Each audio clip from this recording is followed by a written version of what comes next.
Welcome back. You're still watching Citizen Extra, the ballot 2017 edition. We want to finalize this discussion on the changing face of the 12th Parliament. Just looking at the possibility of even having a proper opposition. If at all there's any such probability, it looks very much unlikely this time round. And I'll give my panelists a minute each for your final words, because it is a very interesting discussion and we need to have a way forward. Way forward for the 12th Parliament. Of course, the issues are very different. Uhuru Kenyatta needs to leave a legacy. Deputy President William Ruto hopes to have marshaled enough support by 2022 for his presidential run. What happens? Will we even have a proper opposition in Parliament? There's even talk that probably the only way we can get a proper opposition in Parliament is if and when we get a revolt within the Jubilee numbers. How possible is that, or when can we hope that that will happen? Eric, let's start with you. I think my appeal is just to the leadership of Jubilee to ensure that they professionalize their management of leadership. Get professionals, get loyalists, at least loyalists who are A, qualified, B, who know what they're actually doing, who can take your agenda to the next idea, to the next level.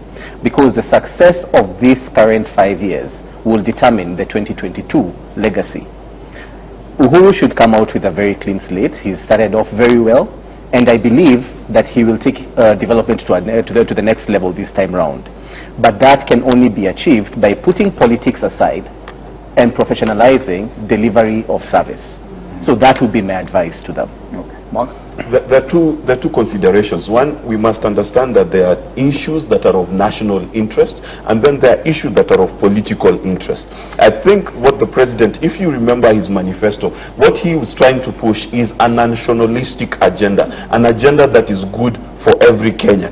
The advantage that the president has is right now, because he does not have an interest in 2022, he does not need to serve political interest. He is not captive to them. He is not held to them. And therefore, I expect that this president will push the nationalistic agenda, not just in parliament, but also in the constitution of his cabinet and how he takes his office moving forward. Now, bringing me to parliament, what parliament needs to remember is the leadership of parliament, both in terms of who leads the opposition and who leads the government side and who is going to be speaker and deputy speaker, has got to be people who hold the nation first. We cannot be beholden to our political parties at the interest and detriment of the nation. So what am I asking for? I'm asking for a Kenya that is nationalistic, that is looking to move forward regardless of political party. That is how we win. Okay, thank you. Mary?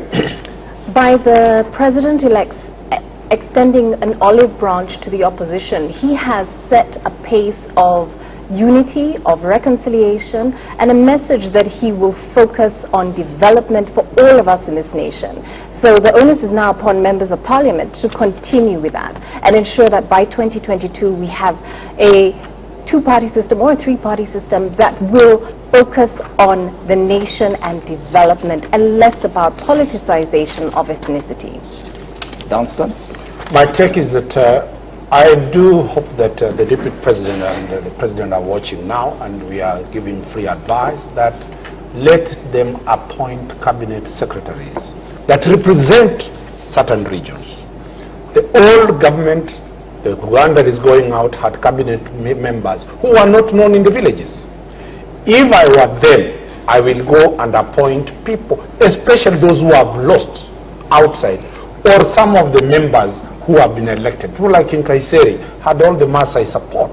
You look like Balala, he represents. So in my own view, they should go and bring people who can be associated with a certain tribe. For example, in central region, people like Honorable Kioni, even their governors who can be talked very well to stop being governors, to come to parliament and have that representation. I wish that the face of the republic, the Indians, the Makondes, the Kisis, the Kikuyus, the 44 tribes will feel included in this government.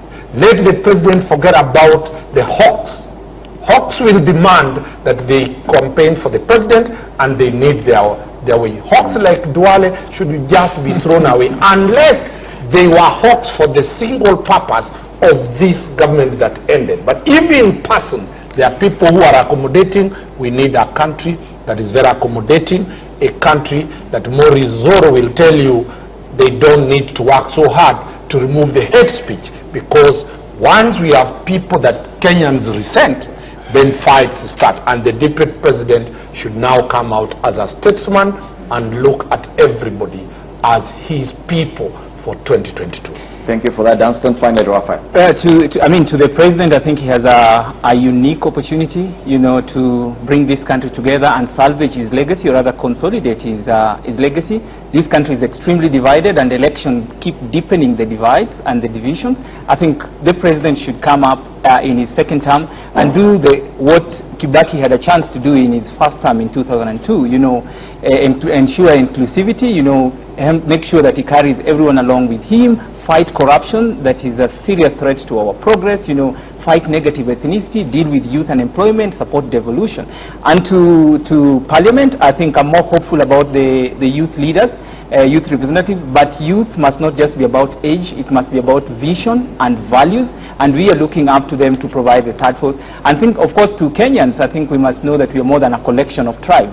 We are all Kenyans, and we need to build together. We shouldn't block progress, and so we need to find a way of, picking ourselves from the election and seeing how we can strengthen our democracy and make progress for ourselves and for the future of this country. I think we have that responsibility. Well, thank you so much, Raphael Obonyo, Dunstan Omari, Mary Mwangi, Mark Bichachi, and Eric Wanjohi, our panelists for this hour. Looking at the changing face of Parliament, the National Assembly, Jubilee has the outright majority on this one, 165 members of Parliament, even without looking at the affiliate parties, without looking at the lion's share of the nominated members that they will get, or even the independents that could lean the Jubilee way. How will this be handled? Power is one thing, too much power is totally another.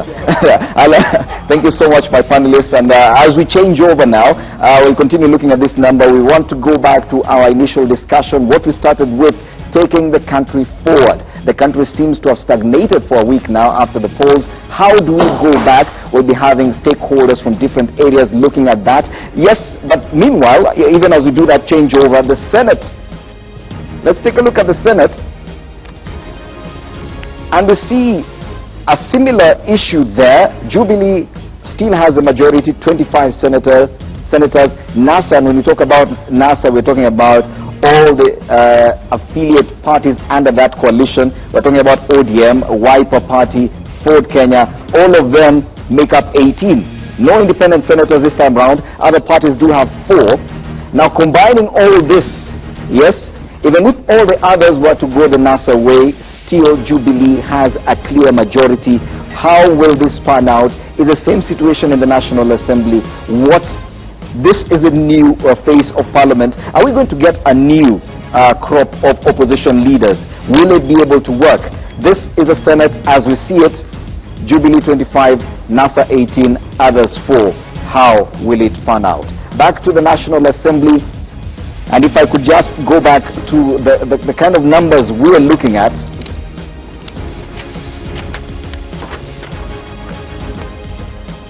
Independent members of the National Assembly, 13 of them. Amani National Congress has 12. Now, those are NASA numbers. Party for Development and Reform. Now, these are some of the parties that we still do not know much about. It has 3 members to the National Assembly. Undecided. Remember, there are at least two contests, one in Kisii, one in Muhoroni, that are yet to be decided. Probably they will have their elections later on. There are 2 seats yet to be decided. NAPK has 2 seats. People's Democratic Party has 2 seats. Chama cha Uzalendo has 1 seat. The Democratic Party of Kenya 1. EPP 1. Frontier or Alliance Africa National Congress Party 1 member.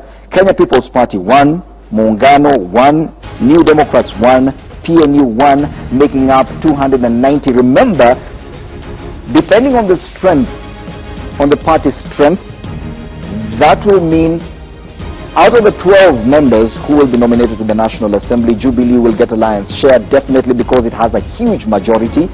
That could take its numbers to almost half of the members.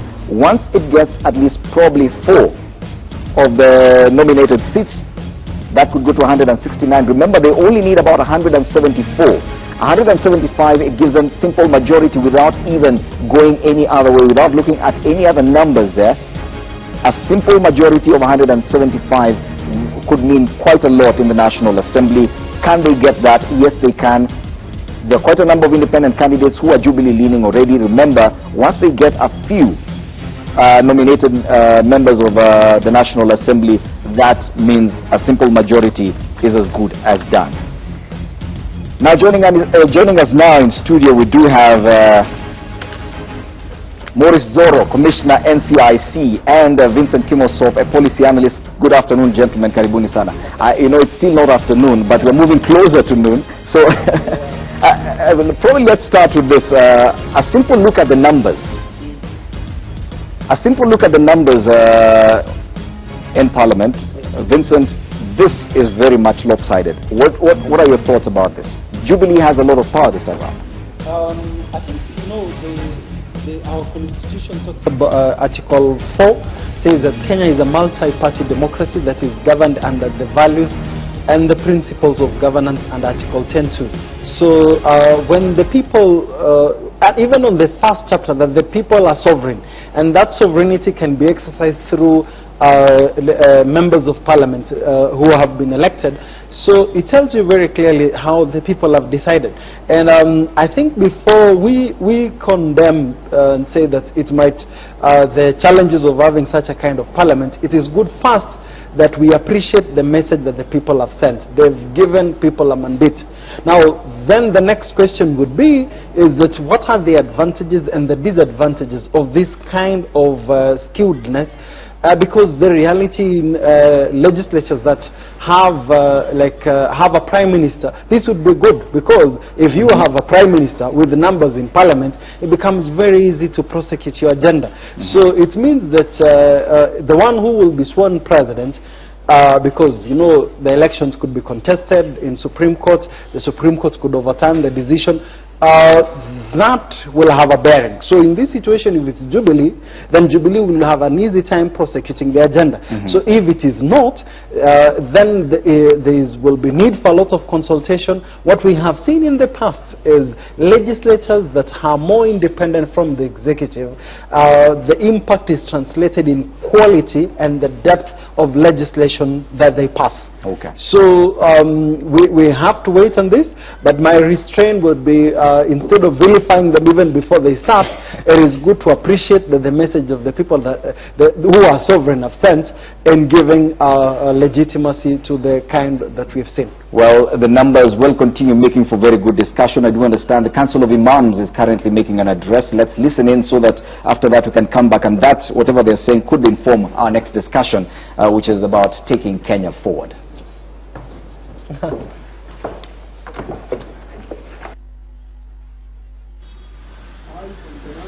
Twaipongeza tena IEBC, shirika ambalo kwamba limeweza kufanya kazi kimataifa kwa haki bila ya upendeleo, shirika ambalo kwamba limeweza kutambulikana na mashirika yote ya kimataifa kwa juhudi na bidii, usawa na uwazi waliofanya katika kutekeleza zoezi hili la upigaji wa kura na mpaka kuhesabu kwa kura mpaka kutoa matokeo ya kura. Tunawapongeza sana IEBC kwa kazi nzuri walioifanya.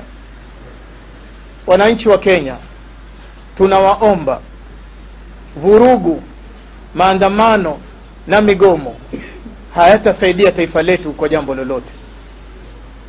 Tunazungumza na ndugu zetu wafanyi biashara, kina mama ya mboga, wafanyi biashara za matatu, wenye kuuza maandazi, mahamri na baazi na wengineo.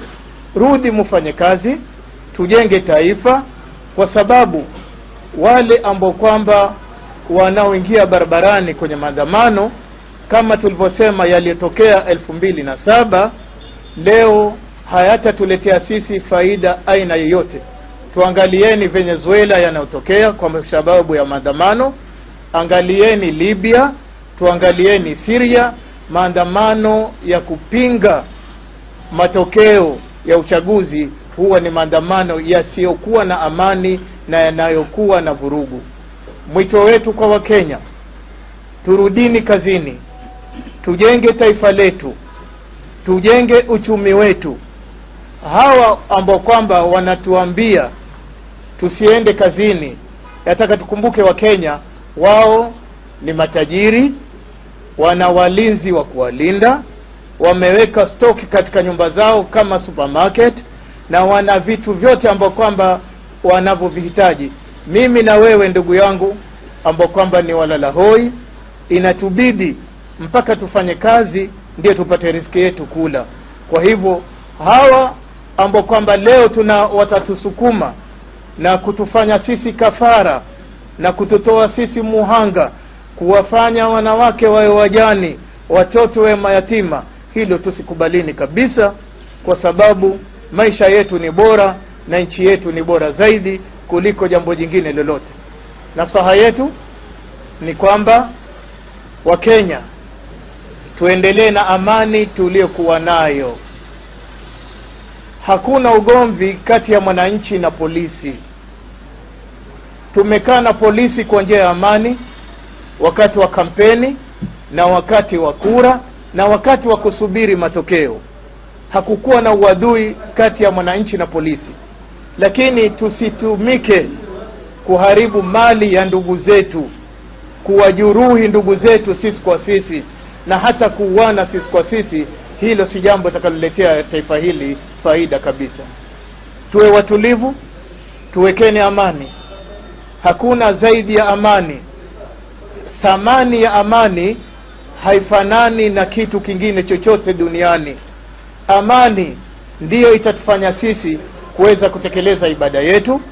Amani itatufanya sisi watoto wetu waweze kusoma. Amani itafanya sisi tuweze kufanya kazi. Amani itafanya watu waweze kufunga ndoa, na amani haina thamani zaidi yake. Wa Kenya, tunawaomba, kura zimekwisha, tudumisheni amani, tushikane mkono kama alivyosema rais. Sote ni ndugu moja, sote ni wa Kenya, taifa letu ni moja na nchi yetu ni hii moja. Tushikane mikono kwa njia ya amani. Amani, amani iwe ndio msingi wa mambo yetu yote, na tunamuomba Mwenyezi Mungu alibariki taifa letu la Kenya na atuweke kwa amani kuanzia sasa na hata milele. Ewe Mungu tukubalie na uendelee kutuweka kwa amani. Amen.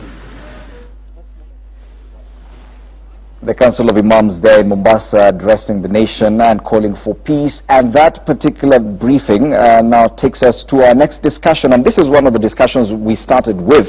Close to 1 week after Kenyans went to the polls, the country appears to still be in a state of stagnation. Many businesses in Nairobi, for example, and quite a number of other towns remain shut. Offices are empty and the usual traffic jams are non-existent. Kenya appears to have gone on holiday mode, but for how long? What does this mean for the economy? Does it have to be this way every election season? Now, to help us with this discussion, they introduced Vincent Kimoso, policy analyst, and Maurice Zoro from the National Cohesion and Integration Commission. Now we've been joined by Engineer Patrick Obath, Vice Chairperson, Kenya Alliance for the Kenya Private Sector Alliance, KEPSA. Karibuni sana. Now, does it have to be this way every election season, Mr. Obath? Because it appears like we are on holiday. It appears like that week between Christmas and New Year's. Only that this time around we're not sure when it's going to end. I think in their wisdom, by whatever means, the powers that decided when the elections are going to happen, decided they rather happen in December, which used to be the previous time, and now in August. Both of those times happen to be holiday times in Kenya anyway. So I think let us look at two scenarios. One is that there are people who would have gone on holiday at this time anyway, and they've gone on holiday, and they won't be coming back soon. They'll be coming back in another week or so, because they took an advantage of school holidays. And there are those who went up country to vote and who are due to come back. So if you give that combination, last week in Nairobi and in quite a few towns, they look like ghost towns because of that. But I think from this week you'll find that life is coming back to normal. The jams in Nairobi are slowly building up. If you look at Mombasa, Kisumu, in fact by yesterday a lot of places were opening up and life was slowly coming back to normal. So we think that after last week's lull, this week you're going to see Kenya coming back to its fast and furious norm. Yes. But Boranzoro, of course, we are aware that this lull, this holiday mode, is partly informed by fear. It's partly informed by the fact that people are scared of violence. Should it be this way every election year? It shouldn't be this way, and for the sake of that Mwananchi at the grassroots level, because many Kenyans are listening to us, I beg that I answer you in Swahili, because we have to educate them down there. Mimi ningetaka kuchukua nafasi hii kwanza kuwapongeza wananchi wa Kenya, pili kuipongeza IBC, na tujue ya kwamba kuna jukumu la kila mmoja wetu sisi wa Kenya kuchukua jukumu la kwamba kuwe na amani. Siasa tulizipiga na zikapigwa, na mimi nazungumza kama mtu ambaye nimekuwa ndani ya siasa, nazungumza kama mtu ambaye nilikuwa katika serikali, nazungumza kama mtu ambaye nilishinda na najua furaha ya kushinda, na najua pia huzuni ya kushindwa. Unajua shida tulionayo hapa Kenya, labda pengine nikueleze, ni kwamba vita si vile ambavyo tunaviona kule mashinani ama Mathare. Inaonekana kwamba ndani ya binadamu kuna vita katika roho zetu. Kwa hivyo lazima kila mmoja wetu achukue jukumu ya kupigana na vile vita ambavyo viko ndani ya roho yake. Kuna ile hali ya kusikia uchungu. Kila mtu ni lazima amanage uchungu ama furaha katika positive manner. Sasa tunaona mtu kama mimi nimeshindwa na nina uchungu, nisichukue ule uchungu wangu nikaupeleka kwa mwingine nikaambukiza wengine. Pia na yule ambaye ana furaha, ile furaha isizidi kipimo kiasi ya kwamba kitaleta negative implications. Nafikiri ni sisi sote wa Kenya wakati huu tuweze kuja pamoja, tujue kwamba siasa imekwisha, wa Kenya wamechagua viongozi wao, na hawa viongozi waliochaguliwa sasa, yani wanasiasa both at the county na national level, wasahau yaliyopita, waje pamoja, walete uhiano na utangamano. Na mimi nikisema hapo, wacha nikueleze hivi, nimefurahishwa sana na maneno yaliyozungumzwa na Madam Ngilu, Bwana Nyang'o, Sonko, Kidero na hata Joho wa Mombasa. Nafikiri wote hawa wanataka amani. Hiyo ndio hali, na pia rais wetu Kenyatta, na pia hata deputy president. Hiyo ndio hali ya kila Mkenya, na wale wananchi wa kawaida pia inawabidi pia wasikize wale waliokosewa ama waliokosa, kama ndugu yangu shemegi yangu Raila Odinga, manake mimi dadangu bwana amolewa na Wajaluo. Pia naye aweze kurudi chini, ajirudi, manake ni kweli kushindwa si rahisi. I know the pain he's going through. The pain is real. The pain is real. Lakini asiyekubali kushindwa, yeye mwenyewe kasema si mshindani. Yes, but the real concern now, Bwana Kimosop, is this lull, this 1 week holiday that we've given ourselves, without a definite time to end it. Right now we're seeing even the appeals by some sections of politicians that you can extend this holiday, don't go back to work. Don't you think there's some risk with that? And if at all we make it a practice that every election season we have to take this 1-2 week break, don't you think it has negative impacts? Sijini kujibu kwa Kiswahili kwa maana hata mimi naweza kujieleza. I'll respond in English. As an economist, if you look at our curve on our GDP growth from 1981 all the way to now we're in 2017, the data available is that every time we've gone to an election, the curve goes south. And it tells you very clearly we have an economy that clearly directly correlates on how we perform on the political front. So if we were to really transit smoothly into this election, then that momentum economically is not going to be affected. So there are two dimensions to that. One is the way our institutions that manage and address our disputes are also maturing. If you look at the performance of the IBC, all the observers and everybody, most of them have gotten a good rating. Now, if you also look at the Supreme Court, they talked about them being prepared to handle petitions to the other courts. So it's a journey that we are taking as a country, as our institutions mature, and also as we reduce the dividend that Kenyans give to politics.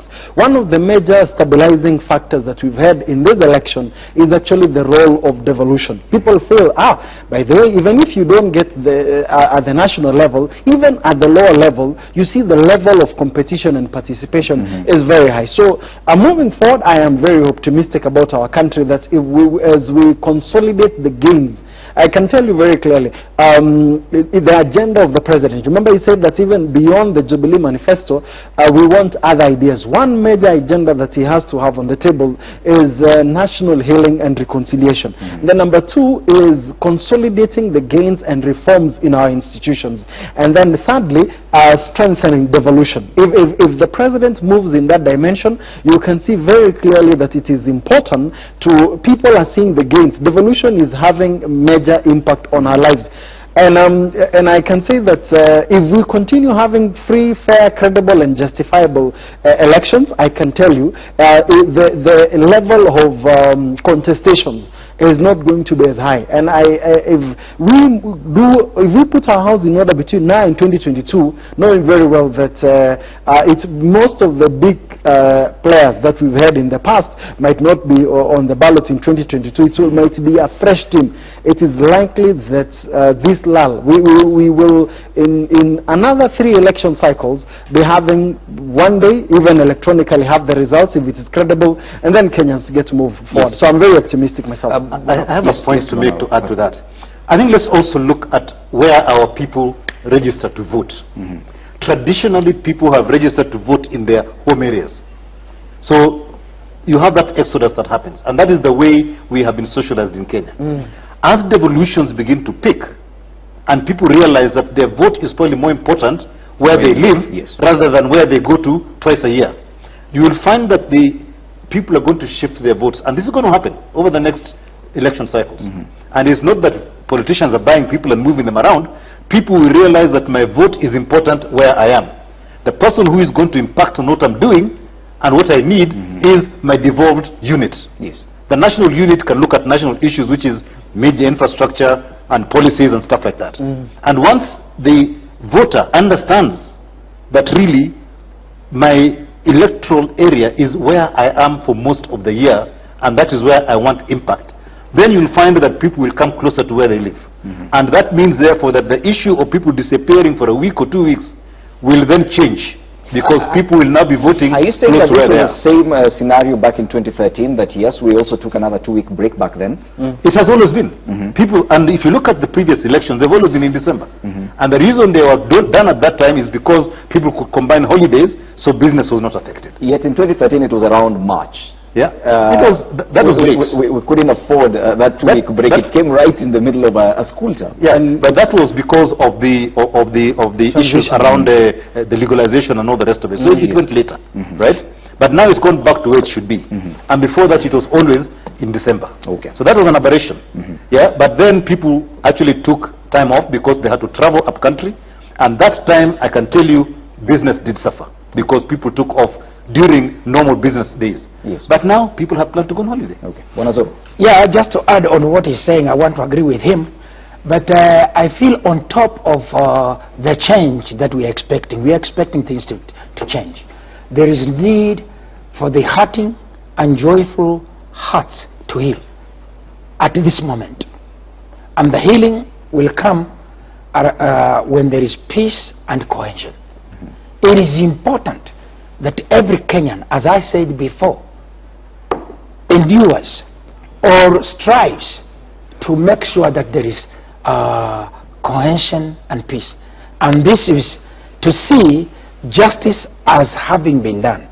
You see, the Kenyan population decided that they needed those leaders in parliament, they needed those leaders at the county government. Everybody now should, within, as an individual, take it upon himself while we expect the change to come back and say we are all Kenyans. Yeah. But when you also look at it, is that when people, the issues are also starting to come up. Despite the traditional or given ways of mobilization, which has also taken an ethnic dimension, is that you're beginning to have conversations around issues. Who is better placed? Who has a bigger agenda? Particularly in the cosmopolitan areas. So in my view, Kenyans are also maturing. Like today, I was seeing, as in people are beginning, over the weekend on Saturday, I stayed around Langata, people are beginning to start opening their businesses. So the momentum hasn't picked. But if we are able to transit this week very well, either it becomes very clear, is it a Supreme Court petition or the acceptance? If nothing of the two, then we are likely to extend. But the timelines are clearly stipulated in the Constitution. If you have an issue, go to the Supreme Court. If not Supreme Court, the President is sworn in on the 14th day. So we've also stabilized our processes through clear legal provisions. So it will only be a challenge if we do not, if options this will come out that are not as predictable as what we had, because in 2013 we went to an election, it was disputed, it went to the Supreme Court, and then the Supreme Court handled, and then a president was sworn in. So that was helping in ensuring predictability in our events. As an investor, investors don't like an environment of uncertainty. As we continue stabilizing and ensuring that our processes are very clear, and I am able and confident to put my resources in a stable regime. Look at the US. Despite the demonstrations, despite the challenges that came in after the swearing-in of Donald Trump, it's still a AAA rating investment destination. And now that you mention the US, their electoral system is a bit different, and there have been suggestions that probably in Kenya, to reduce the amount of anxiety around elections and the kind of uncertainty that we witness every time elections come, that probably the presidential election, which is perhaps the most hotly contested, should be held separately from the others, that probably the gubernatorial, senatorial, and elections for members of the National Assembly should be held separately from this presidential election. Patrick Obas, do you think that could be part of the solution? I disagree completely. I think our political maturity hasn't reached a point where that makes sense. I think if you do that, effectively, the first election, whichever one you do hold first, is the election. The next one will just happen. Will just be a sort of a follow-on. I think where we are now as a country, that single election that does everything in one go is much better. Yes. Right? You have one tension, and then we all go back. But if you have two, you have two sets of issues at that point in time. And I think the way we designed our constitution and set everything up reflects the current culture and thinking of this country. Right? It was a very long discussion through different sessions in Bomas of Kenya and everything, and then we had a harmonization of all those. That basically brought the thinking and the fears and aspirations of Kenya together under that constitution. I think we need to let it mature first. Let us get through and begin to look at an election as an election rather than a contest. I think it's escapist. That discussion is escapist. We are running away from the very things that makes that elections highly contested. And one of them would be this idea of a winner takes it all. So that is the nature of democracy. So one of the things we need to have conversations on is what is it that is making us to say, let us defer the election to another date. And just look at these results from the last election. One of the things that came out was the need to deepen voter education. The tangent of that, the number of spoiled votes, which has increased from the last one to the current one. And how do you sort that? Budgetary allocation to IEBC so that they don't conduct voter education 2 weeks to an election. So as a student of public policy should be informed by evidence. emotional way of making decisions is not good and sustainable in public policy. So it is, I agree with the BAF that we have an election on a single day, we just strengthen and ensure the things that will facilitate a decision of the people is done. So voter education, the other thing that we also need to do is ensuring that the preparation towards the election, the procurement by IBC, we had issues during that process. So let's not run away from the issues. And then from an economic point of view, we are spending 45 billion in an election. You'd rather spend that 45 billion once and then be able to move ahead with other things. Okay. Yes. I also want to say that I think there is a need for civic education at every level. Our communities down there must be educated on the electoral process, on their rights, on the voting process, on peace and cohesion, and that's what we are doing in NCIC. We have been doing that.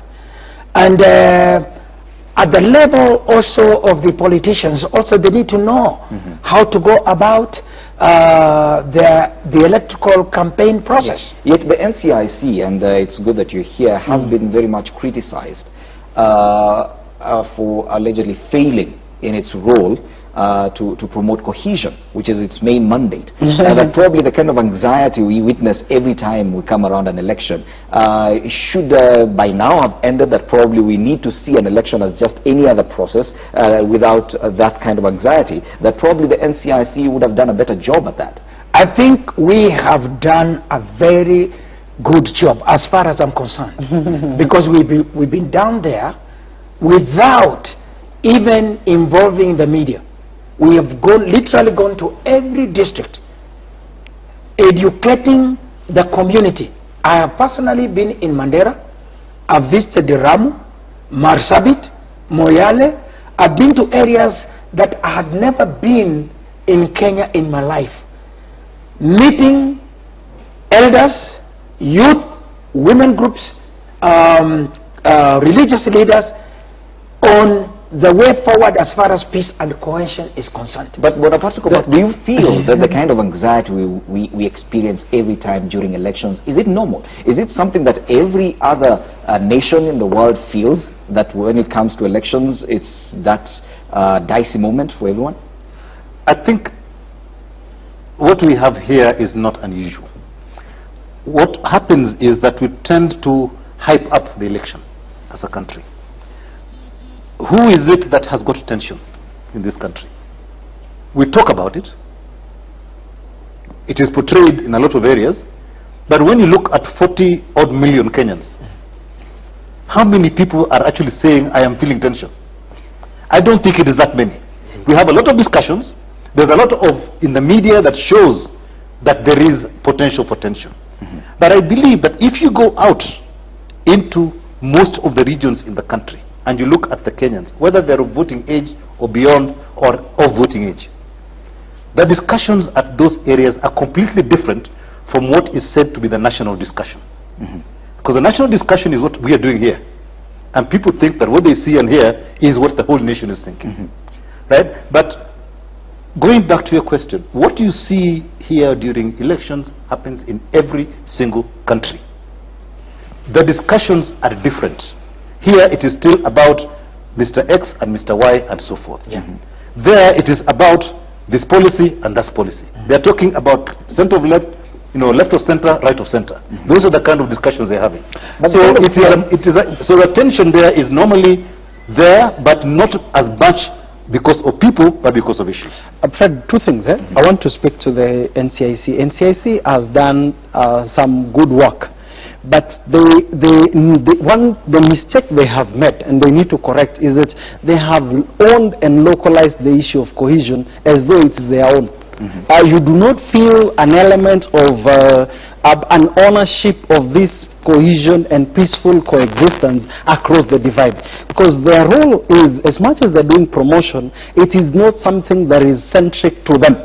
so that even when I'm speaking as a journalist, it is my responsibility as I report informed factually and objectively that I have a responsibility of enhancing and building a cohesive country. So I would tell them to move on from the issue of hate speech, the issue of speaking about preaching and meeting, and them being the face of it, and letting it to be owned by everybody, and then them facilitating. That's my first recommendation. Number two is on our elections. I think we should also need to appreciate that at times this issue of tension, some different actors, including the media, I'm saying this as a practitioner, we've had a challenge. When you have a headline like the battle for State House, you know, there are certain ways that we pitch and we frame and position people that actually looks like I can tell you, what was in contention in this election? It was 14,000 people who were looking for jobs, and the jobs were 2,000. So we had a mass interview that Kenyans participated. And definitely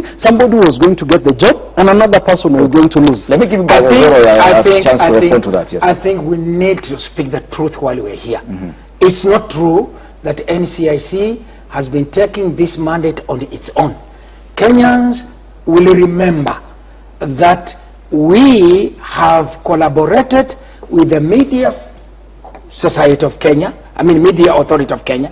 We have collaborated with the Police Authority. We have collaborated with the Wiano platform, with religious fraternity, and everybody. We have brought everybody on board, and we have taken the cohesion and peace of this country, not as NCIC, but as a unity, in a unified manner. So it is not true that we have not done well. I think we have done our level best, and let us give credit where credit is due, my friend. Otherwise, we have also included you. I think you have been, we have also brought in Kenya Daima. We have actually touched every part, every sector. Okay. As far as cohesion is concerned, and we should not be taken. We should not be blamed. Why do you point fingers?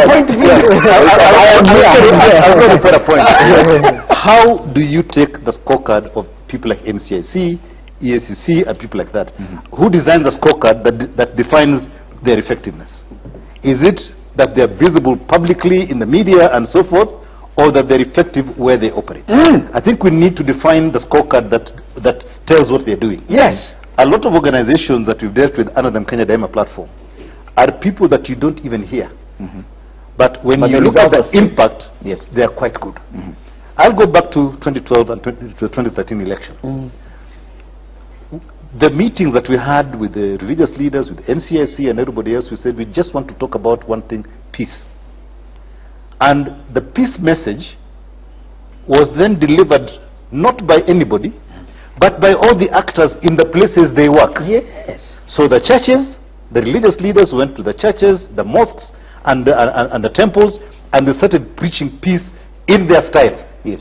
Right? But and then they added that we are preaching peace during this time, and that's the message. Instead of elected better leaders, we are just talking about peace. And that's what Kenya Daima is focusing on, peace. That probably that's the difference between our situation and the situations in other countries. I think you're right there. I'm not going to deny that, because what all of us have been targeting is the electoral process. Yes. Not the dividend after a peaceful election. Right? And I think as in Kenya Daima, we looked at that at the last time. After the election, we all said, great, we've had a peaceful election, let's go. Yes. Right? And then you had 5 years, then you wake up again and say, boy, there's another election. But I think we need to then change and go back to the nation and say, what is the dividend that the nation gets post a peaceful election? Thank you. I have to respond, because from the point of view of NCIC, let me just, before we forget this point, from the point of view of NCIC, right now, after this moment, we are now going forward to see a healing process, and this is our next agenda. and we will involve everybody. Yes, but what about since I was, you see, I started. I think I gave credit to NCIC. I think they have done a good job. They've done a good job. What I was pointing out, Honorable Zoro, or Commissioner Zoro, let me use Commissioner now that you're at the NCIC, is the strategy moving forward. That this issue, you don't need to have a situation whereby when we are talking about peace, when we talk about cohesiveness, when we're talking about a just society, the first thing that comes to my mind is the NCIC. It should be owned and localized by Kenyans. When people own up, the success of NCIC is not, when we talk about national cohesion, when we talk about peaceful coexistence, that the direct thing that I think about is the work of NCIC. It should be that this is a deliverable by Kenyans themselves. When the people own that message, and they are the ones who are driving it. So a clear scorecard is when Kenyans own this issue, like the way we've just pointed out that when we know the impact of peaceful, credible and transparent election, that peace during the process and peace after is prosperity for society. When the Kenyan own that message, then that for me is one of the hallmark of success. I would want to see moving forward, and as an expert, I remember working for Transparency International, we came up with the corruption, the Bear Index. What we want is, during this election, it will be good, for example, for us to hear Honorable Zoro, who ran a more cohesive and a more inclusive campaign. Which I think that we should not be afraid to say, so and so, we give you credit for running this kind of a campaign. Unfortunately, our time is up. I'll give you 30 seconds, Mr. Zoro. Yeah, may I say, first of all, I want to thank you for that compliment. We have done a good job as the NCIC, and that is the direction we are going. You see, what I'm talking about is that we have done research, and we are going to do that research. That needs research after election. Who has done that? And we have a research department that we may want to take into consideration. Who did, and maybe even give them presents. Good. Yeah. Final words. You do agree that instead of preaching peace every election cycle, we should probably encourage election of better leaders. Absolutely. I think we need to start talking about the kind of leadership we want, and you had our message. Kagua kabla ya kuchagua. Basically, vet the kind of person you're going to put in before you vote for them. That is going to be our message going forward. Kagua kabla ya kuchagua. Final words, 30 seconds. Elect better leaders or preach peace even in the next elections. Implement Chapter 6 on leadership and integrity of the Constitution. And let's realize that Kenya ni sisi wote. Our national anthem says, Amkeni ndugu zetu. Tufanye sote bidii. A better country is a product of hard work by patriotic citizens. Yes. Thank you so much, gentlemen. Unfortunately, our time is up. Thank you so much, Vincent Kimoso, policy analyst, Maurice Zoro, a commissioner with the National Cohesion and Integration Commission, and Engineer Patrick Obath, vice chair of the Kenya Private Sector Alliance, helping us understand how we can possibly move the country forward post the election. My name is Fred Ndimuli. I have been your host for the last 3 hours. I need to pave way for Salim Swale, who is very eager to come in and take over in Swahili language. Salim.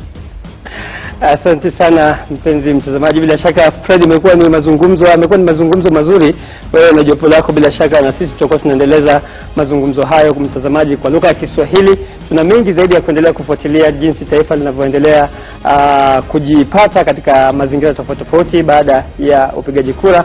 Usende mbali.